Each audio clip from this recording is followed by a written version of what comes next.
Criminal സംഘങ്ങളുടെ താവളമായി കൊച്ചിയിലെ railway station പരിസരങ്ങൾ മാറുകയാണ്. കൊച്ചിയിൽ 54-കാരിയെ ബലാത്സംഗം ചെയ്ത കേസിലെ പ്രതി അസം സ്വദേശി ഫിർദോസ് അലി 10 വർഷത്തിലധികമായി താമസിച്ചിരുന്നത് നഗരത്തിലും പരിസര പ്രദേശങ്ങളിലുമാണ്. ലഹരി വിൽപ്പനയാണ് ഇയാളുടെ പ്രധാന ഇടപാട്. നേരത്തെ ലഹരി കേസിൽ ജയിൽ ശിക്ഷയും അനുഭവിച്ചിട്ടുണ്ട്.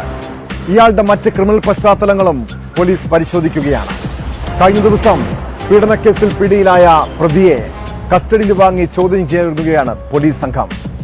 പൊന്നുരുന്നി റെയിൽവേ ട്രാക്കിന് സമീപം ക്രൂര ബലാത്സംഗത്തിനിരയായ സ്ത്രീ ആരോഗ്യനില തരണം ചെയ്തിട്ടുണ്ട്.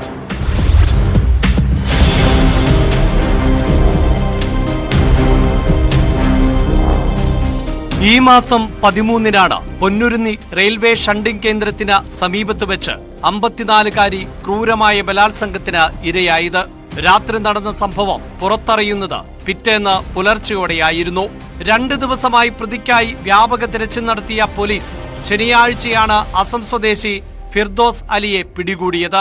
എറണാകുളം നോർത്ത് റെയിൽവേ സ്റ്റേഷനിൽ വെച്ചാണ് ഇയാൾ സ്ത്രീയുമായി പരിചയത്തിലായത്. പിന്നീട് പുല്ലേപ്പടിയിലെ റെയിൽവേ ട്രാക്കിൽ വെച്ച് ക്രൂരമായി പീഡിപ്പിച്ച് ചതുപ്പിൽ തള്ളി. സമീപവാസിയായ യുവാവാണ് ഇവരെ കണ്ടെത്തിയത്.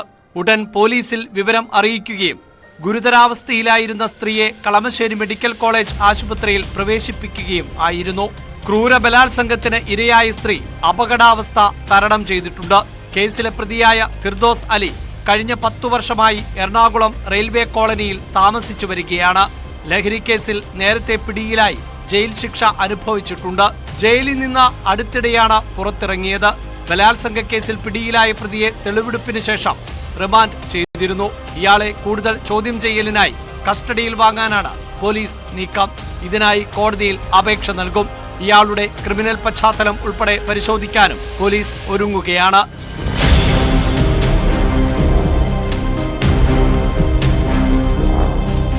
ന്യൂസ് 18 കൊച്ചി.